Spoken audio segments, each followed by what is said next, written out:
Ok, je rentre dans ma voiture. Je vais faire une vidéo.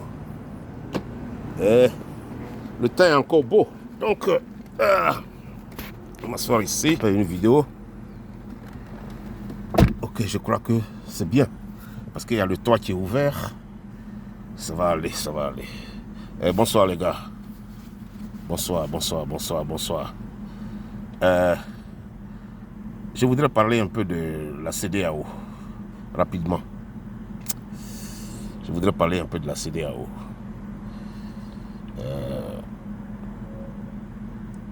Le groupe de CEDEAO, là, c'est une institution qui est corrompue, complètement corrompue. Et les gens croient que CEDEAO peut faire un bon boulot. Mais ils se trompent. Les gars là, ils sont plus que le mot corrompu. C'est des gars qu'on paye pour donner des décisions unilatéralement. Ce sont des gars qui travaillent pour des autres. Vous comprenez? Ce sont des gars qui travaillent pour des autres, les membres de la CEDEAO. Il n'y a aucune dignité dans ce côté-là de l'Afrique. Non, la dignité se retrouve en Afrique du Sud. Parce que ce sont ces gens-là qui se sont battus avec les Blancs. Donc eux là, tu ne peux pas les trahir. Eux là, tu ne peux pas les manipuler. Les Thabo Mbeki, leur groupe, les Nelson Mandela, tout ça là, tu ne peux pas les manipuler. Mais vers chez nous ici là, l'Ouest là, non, c'est pas la peine. C'est pas la peine. Il n'y a pas quelqu'un qui a une dignité là-bas. Là-bas, on paye les gens. Même pour donner des décisions, c'est des gens qu'on paye pour donner des décisions.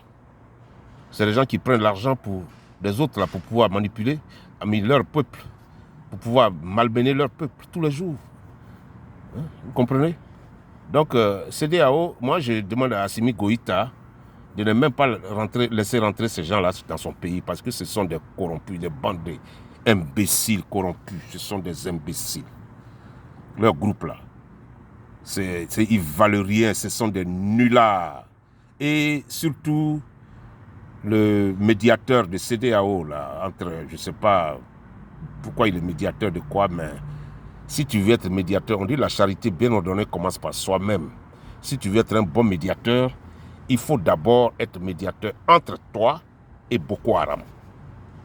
Entre Boko Haram et le gouvernement nigérian. Pour que Boko Haram quitte le Nigeria complètement. Il faut aller.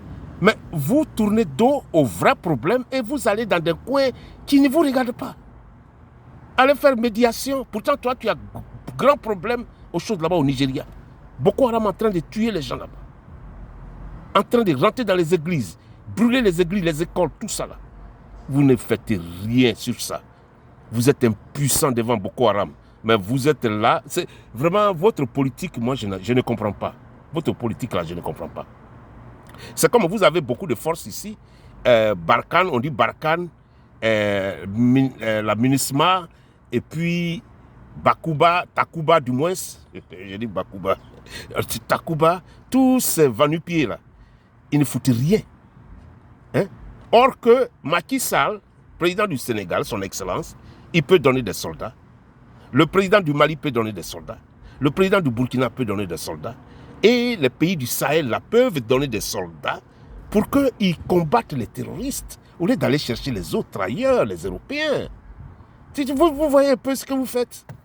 Donc vos soldats qui sont dans vos pays là servent à quoi maintenant? À quoi ils servent? Hein? S'ils ne peuvent pas protéger la population, le pays, ben à quoi ils servent alors? Allez-y chercher des gens ailleurs toujours. Allez-y chercher des gens ailleurs pour vous protéger. Non, non, non, non. Il faut que vous arrêtez cette politique-là. Cette politique de mendicité, là. Il faut que vous arrêtez ça. Vous aimez trop mendier chez les gens. Vous aimez trop la mendicité, vous les Africains de l'Ouest, là. Vous aimez trop la mendicité. Vous comprenez? C'est la médiocrité chez vous. Complètement même. Vraiment, c'est du n'importe quoi. Votre politique est nulle et non avenue. Votre politique que vous faites en Afrique, là, c'est nul. Parce que vous n'avez aucune dignité. Le président, j'ai écouté un peu le président, son excellence, président Gbagbo, il est parti dans l'Ouest, là. Et il y a un ministre, là, je crois, quelqu'un qui a répondu, je crois que ça doit être une femme là, une ministre, ouais, justement. Elle s'appelle, j'ai oublié son nom. Mais je ne veux pas répondre à ça actuellement. Mais je vais seulement faire un petit point sur ça, que le président est libre de parler. Il a été toujours libre de parler depuis que nous, on était des enfants, avec un faux poignet. Il était le seul libre qui a parlé devant vous. Vous étiez où en ce moment? Vous étiez où? On ne vous a jamais vu. En Côte d'Ivoire, on ne vous a jamais vu. On connaît qui est politicien. On dit, l'homme marche, il laisse des traces pour qu'on le retrouve. Mais vos traces sont où? Vous qui prenez la parole aujourd'hui, allez contre le président Gbagbo, là. Vos traces que vous avez laissées là sont où? On ne reconnaît pas vos traces. On ne peut pas vous retrouver parce que vous n'avez pas, obviously, vous n'avez pas fait de traces. Vous n'avez pas laissé de traces derrière vous. Lui, il a toujours parlé. Le monsieur là, ce qui le fait, c'est la parole. Ce qui le fait, c'est la parole. Il était d'abord un professeur, donc il est habitué à parler de toute façon. Mais ce qui le fait, c'est la parole. Avec vous, on connaît les politiciens de la Côte d'Ivoire. Mais on ne sait pas dorénavant d'où ces gens-là viennent maintenant, les Mamadou Touré, les Ouloto, les ceci, les cela. On ne sait pas d'où ils viennent maintenant. C'est eux qui vont dire à Gbagbo de ne plus parler, mais ils sont rien. Gbagbo est propriétaire de rien. Il est chez lui. Il est libre de dire ce qu'il veut, quand il veut et où il veut. Vous n'êtes rien devant lui. Vous êtes une bande de corrompus. Hein? C'est un propriétaire terrien. La Côte d'Ivoire lui appartient. On connaît, on dit, l'homme a un propriétaire. L'homme a un propriétaire. C'est chez lui ça. Quand tu arrives aux États-Unis ici, la dynastie de Kennedy, ça y est là. Ça n'a jamais disparu. Les George Bush sont venus, on les connaît un peu. Mais nous, on a grandi avec la dynastie de Kennedy. Chaque homme a un propriétaire. C'est comme chaque pays a un propriétaire. Vous comprenez? Nous, on a connu le Francis Waudier. Il était toujours dans la partie des travailleurs, quelque chose comme ça. On les a connus aussi quand on était des enfants. Parce que dans un pays, quand tu arrives, il y a des politiciens. Mais c'est du jour au lendemain, là, vous prenez des armes, là, vous tuez des Ivoiriens, et puis allez, vous êtes devenu politicien de la Côte d'Ivoire. Et vous pouvez répondre aux gens. Mais je suis désolé, c'est pas comme ça on répond aux gens. Vous n'êtes rien, vous êtes des pistes papier. Vous connaissez les papiers qui sont rien là, non? C'est comme ça, vous êtes des feuilles. Vous n'avez rien, des tonneaux vides. Vous n'êtes rien. Parce que des gens qu'on donne des enveloppes pour aller parler. Moi-même qui suis pauvre là, on ne peut pas me donner une enveloppe pour aller parler contre quelqu'un. Jamais je peux accepter. Jamais. Parce que ma dignité, elle compte. Vous comprenez?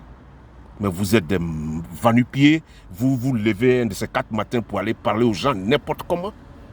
Vous croyez que c'est à n'importe qui on parle? Il est chez lui, le monsieur. Il est propriétaire terrien. Son papa est né en Côte d'Ivoire. Sa maman est née en Côte d'Ivoire. Son grand-père est né en Côte d'Ivoire. Sa grand-mère est née en Côte d'Ivoire. Faites, on va faire identification. Je vous garantis qu'on va faire identification. On va envoyer les appareils de FBI ici, là, en Côte d'Ivoire, pour faire identification de tous les Ivoiriens. Il faut envoyer vos papiers. On va vous identifier. Parce que dans tous les pays du monde, là, on identifie les gens de toutes les façons. On va savoir qui vous êtes, réellement. Regarde-moi ça. Vous avez la gueule devant Gbagbo. Moi, je ne suis pas encore membre du PPACI, mais je suis un panafricain. Hein? Je suis un panafricain. Donc, quand on attaque un panafricain, là, on m'a attaqué. Voilà. Mais je laisse ça à Gbagbo Koné de finir, de vous répondre. Parce que c'est lui qui est PPACI et il parle très bien. Et je vais le laisser. C'est un petit frère. Il va vous répondre. Je vous remercie. Mon nom, c'est Ben Djedje. Depuis la galaxie du Nord. Je vous remercie. Et Assimi Goïta, on est avec vous. Mamadi Doumbia, on est avec vous. L'autre là, comment il s'appelle là? Je connais Mamadi Doumbia, Assimi Goïta et puis Sami Damiba. Right. Vous êtes des gens, il faut poursuivre ce que vous faites là. On est derrière vous. On est depuis les États-Unis, on vous regarde. Hein? On vous regarde beaucoup. Vous êtes en train de changer l'histoire, le cours de l'histoire. Mais continuez, ne rebroussez pas chemin. Parce que ça, pour la libération totale de vos pays et l'indépendance totale de vos pays. Ok? C'est ça que vous cherchez là. Il faut que vous soyez indépendants. Il ne faudrait pas qu'il y ait la même mise de qui que ce soit sur vos pays, comme chez nous en Côte d'Ivoire. Les gens contrôlent notre économie. Mais anyway, c'est pas là le problème maintenant, je m'arrête là. C'était un petit truc là que je veux passer le flambeau à mon petit frère Babo Kone. Parce qu'il parle très bien, il va répondre à ces gens-là. Allez. Ciao, ciao, ciao, on est ensemble. Bye bye.